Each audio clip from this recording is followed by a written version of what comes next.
Hey everybody, we're back with another beer review. It's Dave, Pat, and Maury from the Erie Better Beer Bureau. Today we're going to be doing Oskar Blues Ten Fidy. Yep, this is a 10.5 Imperial Stout, hence the 10 Fidy. And it's cross-eyed, cyclopean, Campcuspian, half-baked, fully roasted ale. This dog will hunt. So how can something be both cross-eyed and cyclopean? Yeah, that's a good question there, Pat, but I say we Maybe find the out. brewery. What's going on here? All right. Ooh. Well, she's dark. Oh my. Big and It's black. no light penetration. Zero So that's- light penetration. The head is pretty. About a Brown. nice finger. Yeah. Yeah, it's one finger of head. It's a real nice chocolatey brown color. Good looking beer, just like an Imperial Stout should look.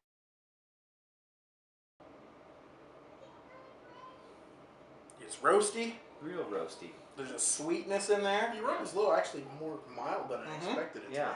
be. You know, I'm almost getting this, like, surprising. I'm getting, like, almost like a little metallic twang to it, though. Just a hint of it, yeah. I'm getting Like some pocket change or something. Is what interesting. Definitely. Definitely. Even a little bit of raisin. You know, Yeah, a little bit of raisin in fruitiness. I'm getting a lot of molasses. To me, Yeah. molasses is kind of the Absolutely. dominant aroma in this for sure.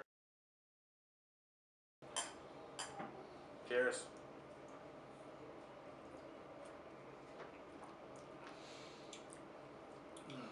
Wow. It's a big Imperial Stout. Yeah, it is. It's real creamy. Real Yeah. creamy. Chocolatey, Right. definitely roasty. You know, it's a little chocolatey. There's a little bit of coffee flavor in there, but really it's just a very solid dark malt flavor. Yeah, it's definitely a real rich, roasty, and malty. I don't think there's a hop in here. Yeah, it's You know, some Imperial Stouts, you get that little, like, hop back to Yeah. it, you know, a little background hop flavor. I'm not getting any hops at all in this. I'm just getting real deep malts, roasted malts, a little chocolate, a mild coffee flavor. there's a bitterness, I feel like, kind of on the back end of it Yeah. that kind of is like a cross between like a hop bitterness and almost like a roasty, like coffee bitterness. Yeah. You know? I'll be honest, I'm getting it from coffee. I don't get any hop from it. Yeah. I get a little bit of, I mean, obviously there's hops in it.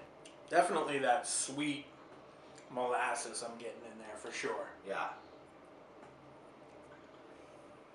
It's a bitter beer Mm-hmm. Yeah. overall, though. Yeah. I feel. I mean, I'm getting a lot more bitter than sweet out of this one. I It's get a a lot of pleasantly sweet. bitter. I get a lot of both. I think it's actually kind of balanced between the two. I get Yeah. like a molasses sweetness for sure, and then I do get that bitterness. Yeah, I that get you're a talking little of about. the molasses, but I'm getting way more bitter out of it myself. Any sweetness is definitely on the tail end of the taste. Yeah. It's pretty bitter up front.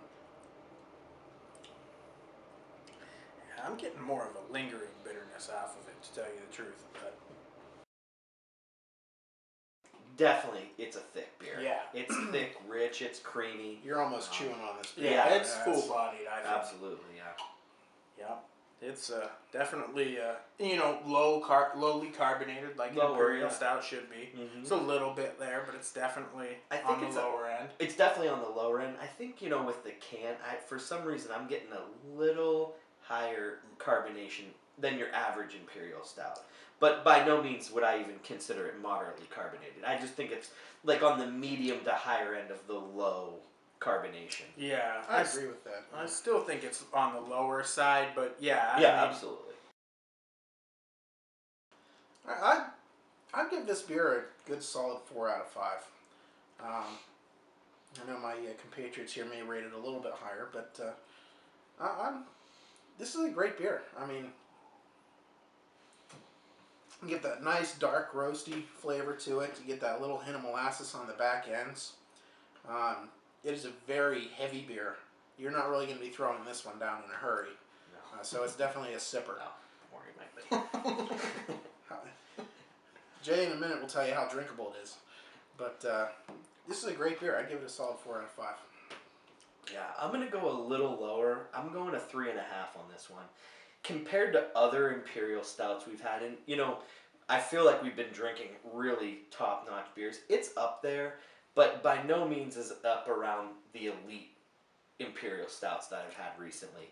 I like the roastiness. I really like the mouthfeel about it. I mean, I think it's got a real nice creamy mouthfeel, but there's just something about the flavor that's just not doing it for me. I think it's the combo of the coffee and molasses is throwing me off. It's just not a flavor that I'm really liking a whole lot right now.